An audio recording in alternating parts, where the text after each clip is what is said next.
வணக்கம் மக்களே. இப்போ ஓட்டுநர்களோட கஷ்டம் என்னங்கிறது நிறைய கஸ்டமருக்கு தெரியாது. ஆனால் சப்போஸ் நம்ம ஏதாவது தப்பு பண்ணிட்டோம் அப்படிங்கிற மாதிரி ஆஃபீஸ்லாம் கம்ப்ளைண்ட் பண்ணுவாங்க. இன்றைக்கி நடந்த சம்பவத்தை நான் வீடியோவை க்ரியேட் பண்ணியிருக்கேன். என்னென்னு பார்த்தீங்கன்னா, நான் இருக்கிற இடத்துலேருந்து கஸ்டமரோட பிக்கப் லொக்கேஷன் வந்து 6.1 கிலோமீட்டரு.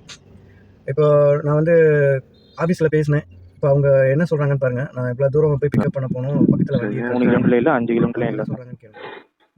சரி, எடுத்து நான் உங்களுக்கு இன்ஃபார்ம் பண்ணுறேன். Waste sir. ஆனால் பண்ண ஒரு சின்ன ஒரு பிரச்சனைக்காக 2 நாள் நான் வண்டி ஓட்டாமல் உட்காந்துருக்கேன். நான் போகணும் வெயின்னு சார். எப்படி தான் உங்கள்கிட்ட தான் பண்ணுறேன்.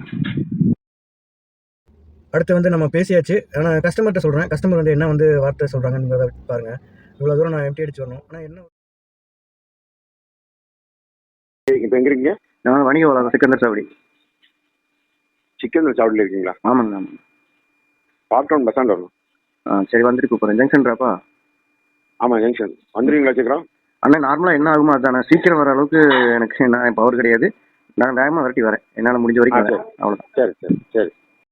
ஓகே மக்கள், இப்போ வந்து ட்ரிப்பை வந்து அக்செப்ட் பண்ணிவிட்டு இப்போ போயிட்டுருக்கேன். போயிட்டு எத்தனை கிலோமீட்டர் வருதுங்கிறத பார்ப்போம். சரிங்களா? இப்போ வந்து பிக்கப் லொக்கேஷன் வந்தாச்சு. ஆனால் வந்து 6.1 கிலோமீட்டர் வந்து எம்டி. இப்போ இதில் மீட்டரில் என்ன அமௌண்ட் வந்திருக்குன்னு பாருங்களேன். 170 ரூபா. இப்போ அந்த 170 ரூபா நமக்கு வந்து எம்டி. அதுக்கான காசு நமக்கு கிடைக்காது. இருந்தாலும் ஒரு கணக்கு சொல்கிறேன்.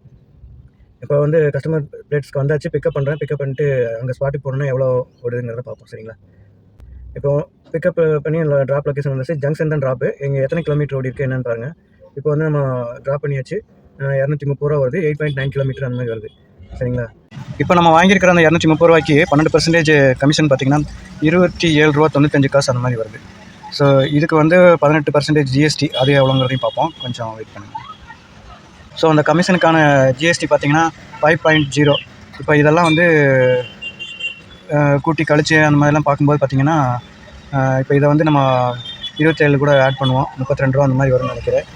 32 ரூபா அந்த மாதிரி வந்துருச்சு அப்படின்னா அது எடுத்து நம்ம அந்த 231 ரூபாய்க்கு கழிச்சோம்னா நமக்கு கிடைக்கக்கூடிய லாபம் எவ்வளோங்கிறது தெரியும். 231 மைனஸ் 32 ரூபா 95 காசுன்னு நினைக்கிறேன். ஓகே, கழிச்சா 198 ரூபா வருது. ஸோ இதுக்குள்ளே தான் நமக்கான டீசலு அந்த இதெல்லாம் பார்க்க வேண்டிய இருக்குது. 17 கிலோமீட்டருக்கு 198 ரூபா கணக்கு. அப்படின்னா எவ்வளோ கஷ்டப்படுறோம் அப்படிங்கிறது இதுலேருந்தே தெரிஞ்சுக்கலாம். ஸோ இதை ஃபுல்லாக பார்த்தீங்கன்னா தான் உங்களுக்கு எல்லாமே தெரியும். இப்போ வந்து கஸ்டமர்லாம் ஒன்றும் சொல்ல, அவங்க இது பண்ணிட்டாங்க. ஆனால் அவங்களுக்கு தெரியாது இப்போ இந்த வீடியோ எதுக்கு போடுறது அப்படின்னு பார்த்தீங்கன்னா, நிறைய பேர் வந்து கம்ப்ளைண்ட் பண்ணுவாங்க. ஒரு 5 ரூபாய்க்கும் 10 ரூபாய்க்கும் ஆஃபீஸில் போயிட்டு இந்த மாதிரி அதிகமாக வாங்கிட்டாரு அப்படின்னு. நம்ம எந்த அளவுக்கு வந்து எவ்வளோ தூரம் பிக்கப் பண்ணி வரோம், நம்ம எவ்வளோ பிக்கப் பண்ணி முடிச்சாச்சு. இப்போ நான் அடுத்து 2 கிலோமீட்டர் தள்ளி தான் போய் நிற்கிறேன். ஜங்ஷன் பின்னாடி நிற்க முடியாது. அங்கே எப்போ ஃபைன் போடுறாங்கன்னு தெரியாது. ஃபைன் டக்குன்னு போட்டு போயிடுவாங்க. அதை வந்து நம்ம சமாளிக்கணும் அப்படின்னா ஒரு 2 கிலோமீட்டர் எம்டி அடிச்சு வெளியே வந்து தான் நிற்கிற மாதிரி இருக்கும். இப்போ டோட்டலாக எத்தனை கிலோமீட்டருங்கிறதையும் பாருங்கள். இப்போ நம்ம வந்து எம்டி அடித்தது வந்து 6.1 கிலோமீட்டர். அதுக்கப்புறம் நம்ம கஸ்டமரை ட்ராப் பண்ணது வந்து டோட்டலாக 8.9 கிலோமீட்டர் ப்ளஸ் 2 கிலோமீட்டர் நம்ம எம்டி அடித்து இங்கே ஒரு சேஃபான ஒரு இடத்துக்கு வந்தது. இதெல்லாம் பார்த்திங்கன்னா 17 கிலோமீட்ரு. இதுக்கு வந்து 230 ரூபா தான் நமக்கு கிடைக்குது.